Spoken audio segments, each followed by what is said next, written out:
नमस्कार। मैं अपने इस टारगेट क्लासेस में आपका स्वागत करता हूं। आज हम टॉपिक लेकर आए हैं 12th क्लास फिजिक्स से पहला चैप्टर। पहला चैप्टर क्या है आपका? विद्युत आवेश तथा कूलाम का नियम।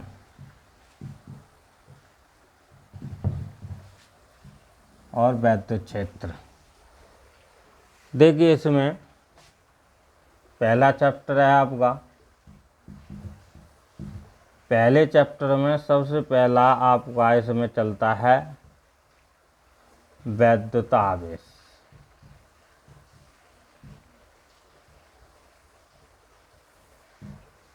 विद्युत आवेश, इसे बताने से पहले हम थोड़ी इसकी जानकारी दे दें। फिजिक्स के बारे में छोटी छोटी परिभाषाएं, जैसे फिजिक्स क्या है, ये सब हमने 11th क्लास की वीडियो फिजिक्स में डाल दिया है। यहाँ पे अपना समय बर्बाद न करते हुए चैप्टर पे आएंगे। तो इसमें पहला जो चैप्टर है वो है, जो यूनिट है स्थिर विद्युत की, यानी कि इसका यूनिट है स्थिर विद्युत की, यानी कि इसे हम ऐसे लिखेंगे, स्थिर विद्युत। अब देखिए इसके ये क्या है। तो इस स्थिर विद्युत की क्या है, इसी को हम फिजिक्स भी बोल सकते हैं। स्थिर विद्युत की क्या है? तो स्थिर विद्युत की परिभाषा है आपकी, यानी डेफिनेशन है कि वह भौतिक विज्ञान या वह भौतिक विज्ञान की शाखा जिसके अंतर्गत स्थिर आवेशों का अध्ययन किया जाता है। किसका अध्ययन किया जाता है? स्थिर आवेशों का अध्ययन किया जाता है, उसे स्थिर विद्युतिकी कहते हैं।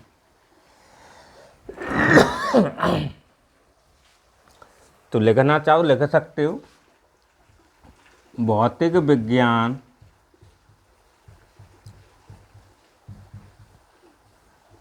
की वह शाखा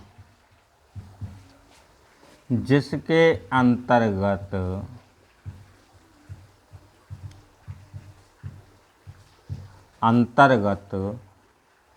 स्थिर आवेशों का अध्ययन किया जाता है, उसे स्थिर विद्युतिकी कहते हैं। तो ये परिभाषा आप ध्यान में रखें, आगे देखेंगे। अब आप चालू करेंगे विद्युत आवेश। तो विद्युत आवेश क्या है?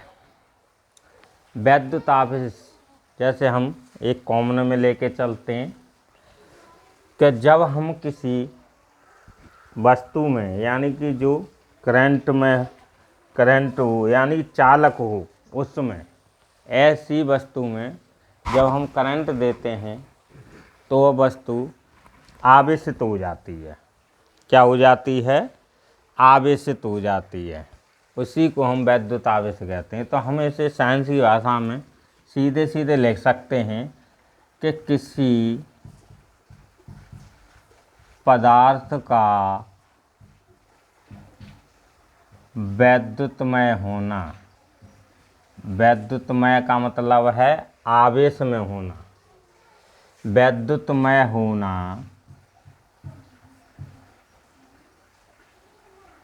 विद्युत आवेश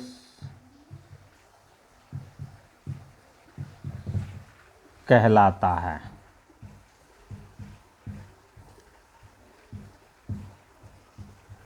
वैद्युत आवेश कहलाता है। वैद्युत आवेश दो प्रकार का होता है।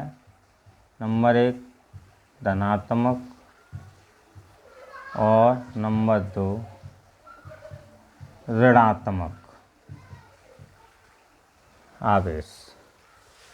ये तो एक कॉमन भाषा रही आपकी, लेकिन इसे हम Q से प्रदर्शित करते हैं।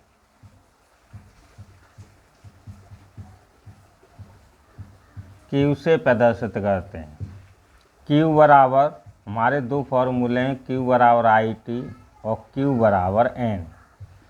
इसमें देखिए ये दो फॉर्मूले हैं। यहाँ पर I वैद्युत धारा है, T समय है, N इलेक्ट्रॉनों की संख्या है,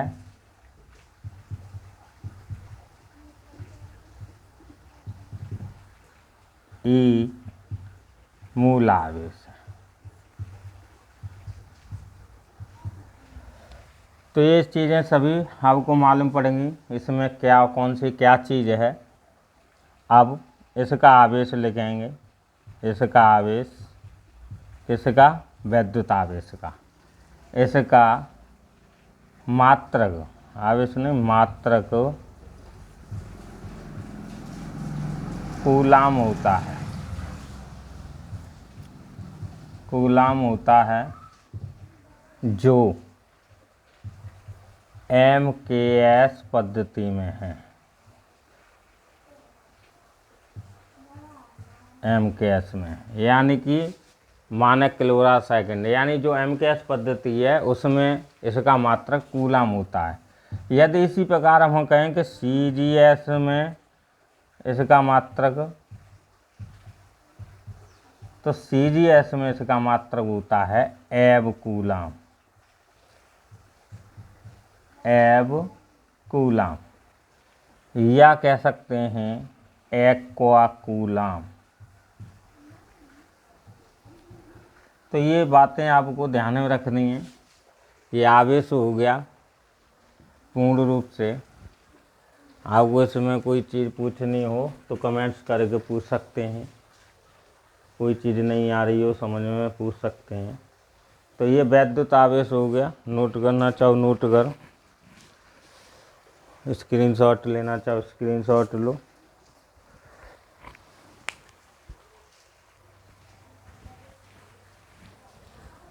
आगे देखिए, अभी आपने वैद्युत आवेश पढ़ा, अब पढ़ेंगे हम मूल आवेश। तो मूल आवेश क्या है? तो मूल आवेश एक बहुत ही छोटा आवेश होता है। जैसे हम कह सकते हैं कि वैद्युत आवेश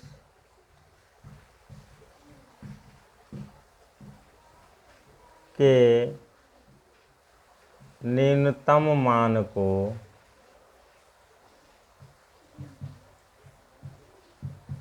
को मूल आवेश कहते हैं।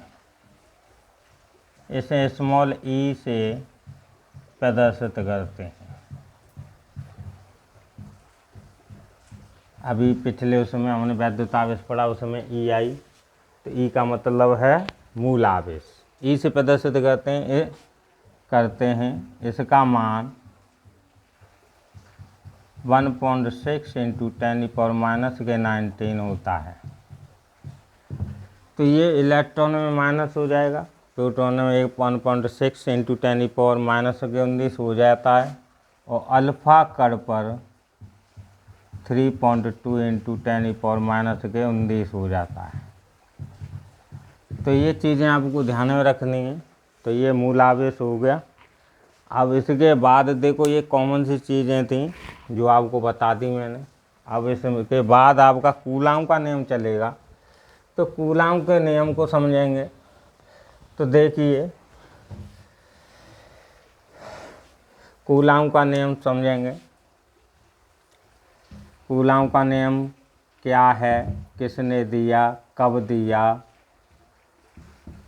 किसके संबंध में दिया, ये सभी बातें आप समझेंगे।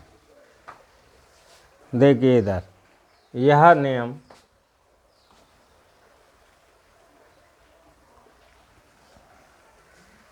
फ्रांस के वैज्ञानिक कूलाम, फ्रांस के वैज्ञानिक कूलाम ने सन 1785 में दो स्थिर आवेशों जैसे Q और Q0 या Q1 Q2, दो स्थिर आवेशों के बीच लगने वाला आकर्षण बल या प्रतिकर्षण बल के संबंध में एक नियम दिया कूलाम ने, जिसे हम कूलाम का नियम कहते हैं। उन्होंने इसके बारे में बताया भी कि नियम क्या है। तो पहले ये लिखेंगे इसके बारे में कि ये कैसे कैसे दिया। तो इसमें लिखो फ्रांस के वैज्ञानिक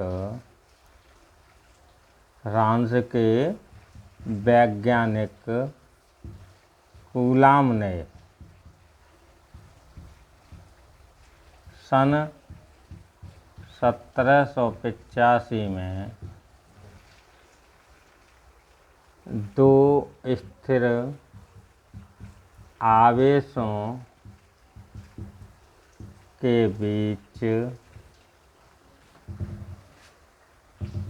लगने वाले बल के संबंध में एक नियम दिया, जिसे कूलाम का नियम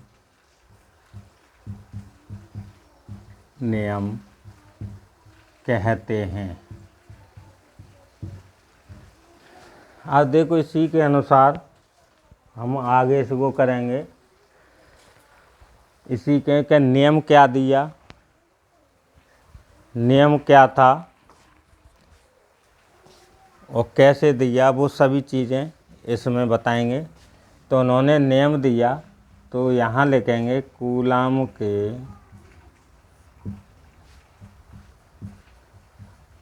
नियम से दो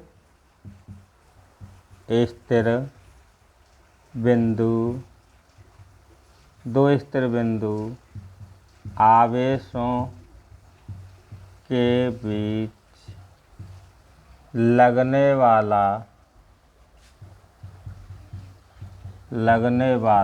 यानी दो आवेश हैं जो स्थिर आवेश Q और Q0, दो स्थिर बिंदु आवेशों के बीच लगने वाला आकर्षण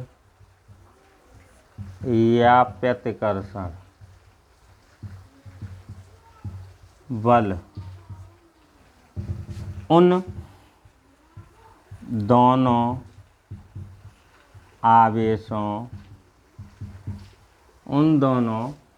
आवेशों के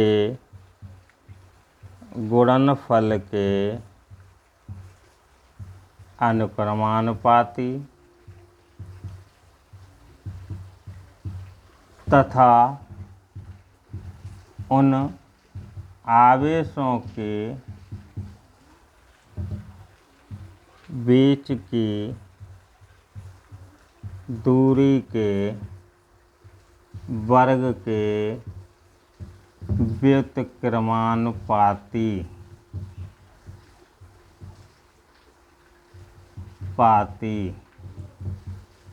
होता है। तो ये नियम है, एक बार और समझिए कि दो स्थिर बिंदु आवेशों के बीच, जो बीच क्या लग रहा है आपका, बल लग रहा है।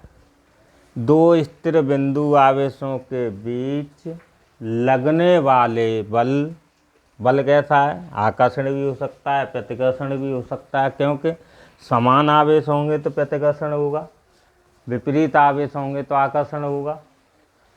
तो इसीलिए यहाँ क्या कहा गया है, आकर्षण या प्रतिकर्षण। तो दो स्थिर बिंदु आवेशों के बीच का लगने वाले या कार्य करने वाले बल,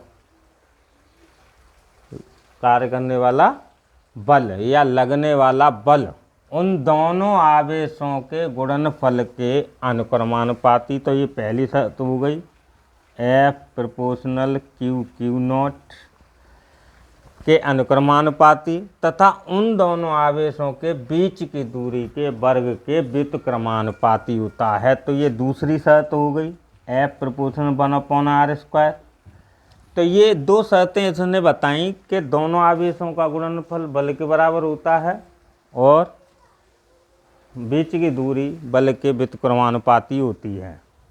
ये दो नियम दिए थे उसने, इन दोनों नियमों को ही आपको सरल करना है। तो यहाँ लिखेंगे, इन दोनों नियमों को मिलाने पर और दोनों नियमों को मिलाएंगे तो क्या बनेगा, F proportional Q Q not upon r²। अब प्रोपोर्शनल को हटाएंगे तो आपको पता है प्रोपोर्शनल हटाने के लिए नियतांक आता है, तो K नियतांक हो गया Q Q not upon r²। तो ये निकल के आ गया इसका, इसी को हम कूलांक का नियम कहते हैं। अब ये इससे आगे हम K का मान रखेंगे, तो K का मान क्या है वो देखेंगे। तो K इक्वल टू, K यहाँ पहले लिख दो, K यहाँ एक नियतांक है,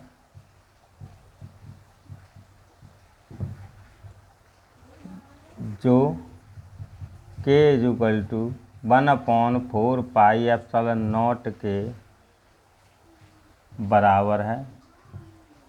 तो इसमें रखेंगे तो ये हो गया F बराबर 1/4πε0 Q Q not upon r²। तो ये निकल के आ गया, लेकिन 1/4πε0 इकाई के बराबर होता है 9 × 10⁹। तो इसमें रखेंगे मान, तो F इक्वल टू ये आ जाएगा 9 × 10⁹ Q Q not upon r²। तो ये आपका मान निकल के आ गया। तो ये C को हम कूलांक का नियम कहते हैं। पूर्ण अच्छी तरह ध्यान से पढ़ लें और ध्यान से नोट कर लें, स्क्रीनशॉट ले लें। तो अच्छा लगा हो तो कमेंट्स करके बताएं, कोई डाउट लग रहा हो तो भी कमेंट्स करके बताएं।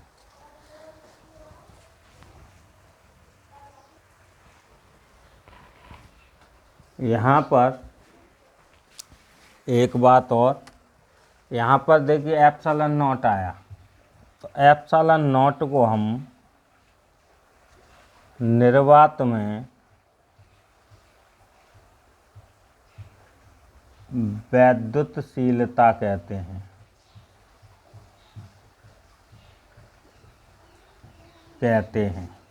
इसका मान 8.85 × 10⁻⁻12 होता है। तो ये बात ध्यान में रखनी है, क्योंकि आपको न्यूमेरिकल करने हैं तो आपको एक एक मान मालूम होना चाहिए कि ε0 का मान क्या है, 1/4πε0 का मान क्या है। ये सभी बातें ध्यान में रहनी चाहिए। तो इसीलिए थोड़ा ध्यान से देखें। अब देखिए, अब आगे ये नोट कर लिया होगा आपने, मुझे आशा है कि देख लिया होगा ध्यान से। अब आगे करेंगे,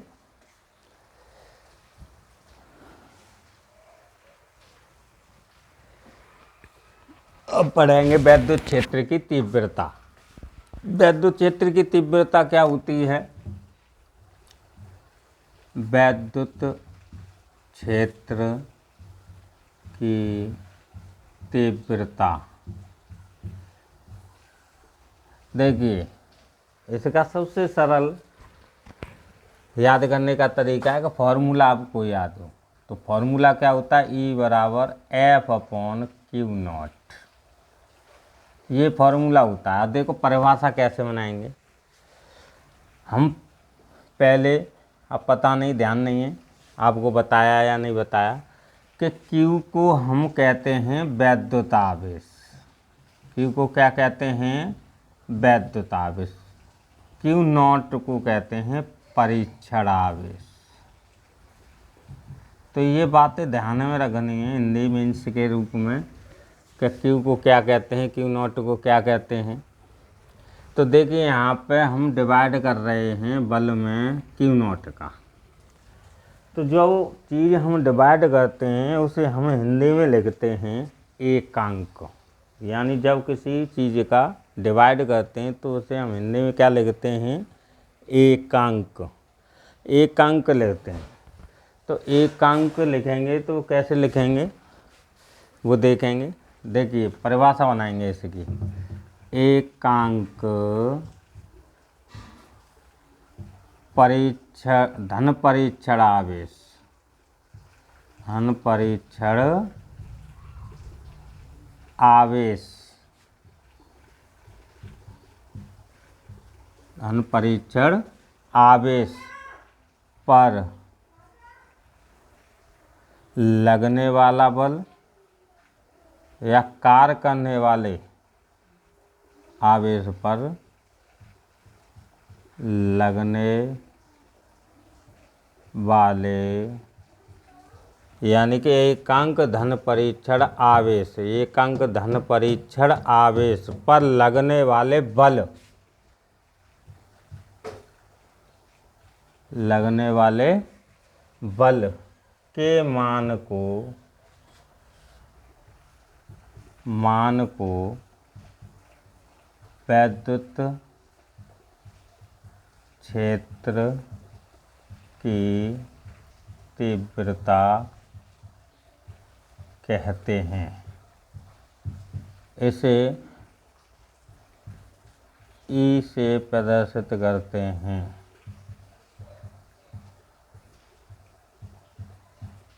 ई से प्रदर्शित करते हैं। तो देखिए इसे यहाँ से हम चेंज भी कर सकते हैं परिभाषा को। कैसे, कि एकांक धन परीक्षण आवेश पर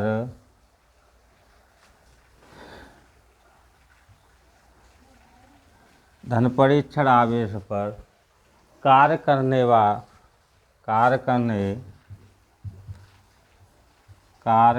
वाले बल को ही वैद्युत